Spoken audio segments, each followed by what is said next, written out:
নমস্কার বন্ধুরা, লিপিকা কিচেন থেকে আপনাদের জন্য নতুন রেসিপি নিয়ে চলে এসেছি। আজকে বানাবো দই পিঠে। দই পিঠে কিভাবে বানানো হয় আমার পিসি দেখাবে তোমাদেরকে। তার জন্য দই পিঠে বানানোর জন্য আগে থেকে আতপ চাল ভিজিয়ে পিষে নিয়েছিলাম, দেখেছেন, গুঁড়া করে রেখেছি। এবারে অল্প আতপ চাল লাগবে। এবারে আমি নিয়েছি পরিমাণ মাত্র 500 করে সবগুলো নিয়েছি। এবারে আপনারা এবারে 500 আতপ চাল নিয়েছিলাম, ওতে পিষে নিয়েছি। এবারে আতপ চালে দিয়ে দিব সুজি, 500 সুজি দিয়ে দিব।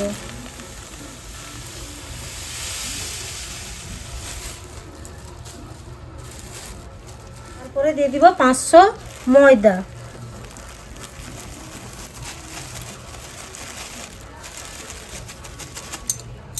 এরপরে এতে দিয়ে দিব চিনি। চিনিও 500 নিয়েছি, যারা যেভাবে মিষ্টি খায় ওইভাবে দিবেন। আমরা একটু মিষ্টি বেশি খাই, এই জন্য দিয়ে দিলাম।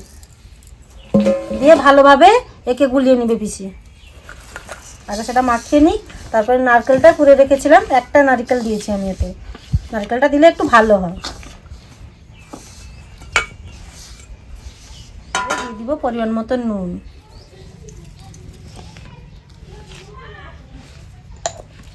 এরপরে দিয়ে দিব দই। দই পিঠা মানে দইটাই তো লাগবে। আমি এখানে 1 কিলো দই নিয়েছি। দইটা দিয়ে সবগুলোই মাখানো হবে। তারপরে লাস্টে লাগলে অল্প জল দিবেন।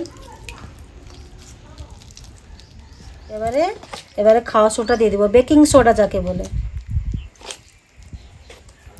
এবারে মাখিয়ে দিয়ে 2 ঘন্টা মতন একে রেস্টে দিতে হবে। দিলে পিঠাটা ভালো হবে, নাহলে পিঠে ভালো হবে না। বন্ধুরা, এই যে 2 ঘন্টা ভিজিয়ে রেখেছিলাম, তারপরে এইভাবে হয়েছে, দেখেছেন। এবারে একটা ছাঁচে এখানে জল বসিয়ে নিয়েছি, গরম করে নিয়েছি। তারপরে এই ছাঁচগুলোতে দিয়ে দিবে 1 চামচ করে। একটু কম কম মাত্রা দিতে হবে, কেন ফুলবে।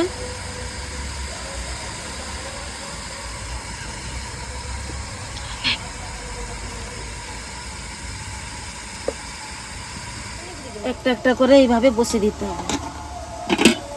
আরও একটাতে এইভাবে করে নিয়ে এইভাবে বসিয়ে দিয়ে ঢাকনাটা লাগিয়ে দিতে হবে। আর যে সামান্য আছে আবার একইভাবে বসিয়ে দিব পিঠেগুলো।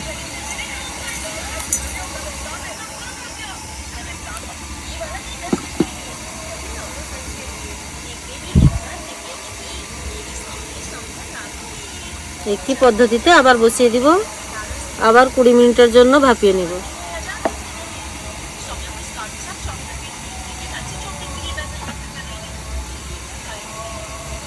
আরেকটা বসিয়ে দিলাম।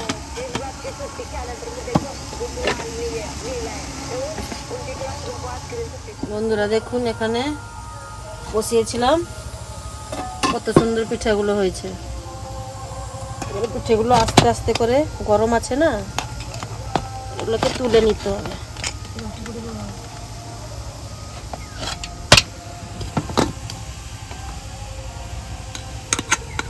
সবগুলো পিঠেই ভালো হয়েছে।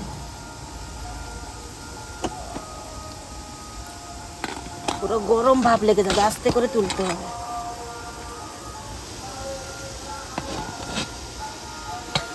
এবারে এগুলো একটু ঠান্ডা হোক, দিলে কেটে দেখাবো।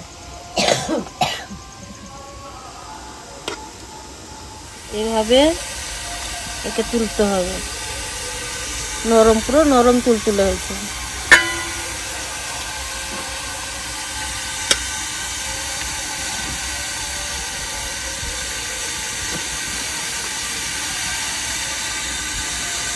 কত তাড়াতাড়ি উঠে যাচ্ছে দেখুন।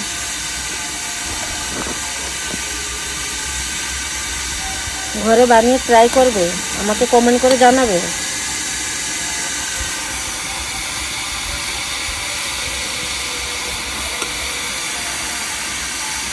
বন্ধুরা, কত সুন্দর নরম তুলতুলে দই পিঠে। এইভাবে বানালে বাচ্চারা তাড়াতাড়ি খেয়ে নেবে, মানে থালায় থাকবেই না। আর আপনাদের যদি ভালো লেগে থাকে আমার video, like, comment, share, follow করে দেবেন।